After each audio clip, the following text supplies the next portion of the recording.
Good evening and welcome to the APUSH channel's documentary on Alexander Hamilton's days in the Treasury. And we will discuss his accomplishments and his fearsome rivalry with Thomas Jefferson. On the 17th of September of 1789, a paper was signed that changed the way America would know forever. It was called the United States Constitution. In it, it set up a presidency where George Washington was soon elected. He had a cabinet, and in that cabinet, as his Secretary of Treasury, there was a man named Alexander Hamilton, who set up many ideas which changed America. Hamilton was eager to take on the problems aroused by the Constitution. However, he did not have an easy time doing so. The country was in serious debt, a real sticky wicket. Hamilton was ready to come up with an idea to solve this problem. He quickly came up with the ingenious idea of assumption. Hamilton had come up with this crazy but ingenious idea of assumption. It was crazy. The government would pay for all of the debts that the states owed, and he was smart about it. He knew that if he set up a connection with the creditors, with the government, it would gain interest and revenue over time. There was one slight problem with Hamilton's plan. It favored the wealthy, and some of the smaller states who had paid off their debt realized what he was doing. They immediately turned it down. A man named Thomas Jefferson was Secretary of State. He had the power of turning assumption around in Hamilton's favor. Jefferson had wanted the state of New York's capital to be moved toward the south, towards Virginia, towards plantations, because it would be a more agricultural and peaceful environment. Hamilton had the choice of choosing where the capital would go. One day, they crossed each other on the street, and they decided to settle their differences. Jefferson had invited Hamilton over for dinner that night, and invited his good friend, James Madison.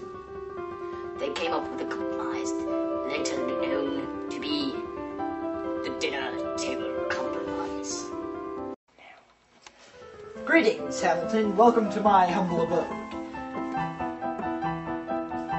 Thank you for inviting me, Jefferson. You have a lovely home here. Oh! There's something I'd like to discuss with you.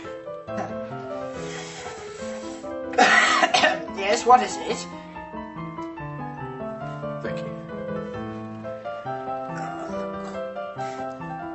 I would like to discuss with you your views on my assumption plan. What is it now, Hamilton?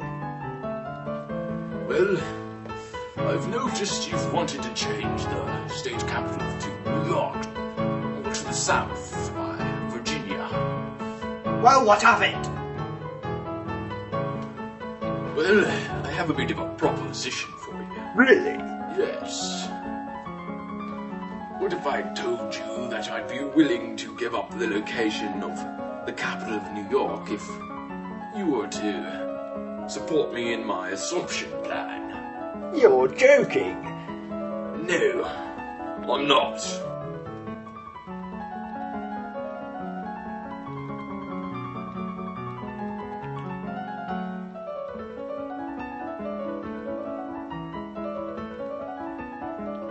Well, what do you say? All right. It's been a pleasure working with you. Hamilton knew that the compromise he had made with Jefferson would lose most of the support from the New Yorkers, but he did it for the well-being of the nation. His assumption plan led him to draft many other ideas that would support his plan for the debt. Hamilton's plan was beginning to show progress in the solution of the national debt problem. Jefferson did not like the plan because it favored the wealthy and the educated instead of the masses. However, it was necessary for the survival of the nation. After Hamilton's assumption plan was put into place, Hamilton was able to propose many other ideas that he was able to implement into the government to handle the problem of debt, such as taxes and tariffs. But one of his great plans was the National Bank. Hamilton proposed that the National Bank would be able to regulate finances efficiently, issue financial notes, handle government funds, and provide a national currency for the government. Hamilton had one problem with his idea. Jefferson strongly opposed the National Bank, and he proposed that it was unconstitutional under the 10th Amendment. Hamilton countered this argument with the Elastic Clause, which established a loose interpretation of the Constitution, which stated it was necessary and proper to establish a national bank. With the creation of the National Bank came the Mint Act of 1792, in which a national monetary system was created. After Hamilton's victory of the National Bank, he began using his plan to implement many other ideas into the government, such as taxes and tariffs. One of the things he placed an excise tax on was, I believe it was whiskey. Hamilton's excise tax on whiskey had one small problem. The people of Pennsylvania saw it as not a tax on luxury, but a tax on their way of life. Hamilton did not care much for the views of the people, and as I quote, "The voice of the people is said to be the voice of God. However, generally this maxim has been quoted and believed. It is not true, in fact." On August 7, 1794, Washington decided to go with Hamilton's plan of suppressing the people by use of force. He sent out 30,000 troops of militia under the command of Hamilton. Hamilton! Yes, Mr. President. I need you to help me with a problem. What is it? There seems to be a growing number of people in Pennsylvania arguing about the excise tax on whiskey. Is that so? Yes. I want you to take this militia and command them and take care of the problem. Yes, Mr. President. Right away. After the problems of the Whiskey Rebellion had been resolved, Hamilton still presumed to carry out his ideas in government. Not all of his presentations were adopted, but most were.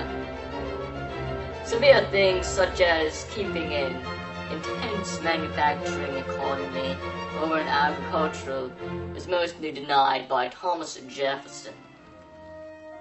Jefferson began to become fed up with Hamilton's constant proposals, which were unconstitutional, and took away the people's sovereignty in Jefferson's eyes.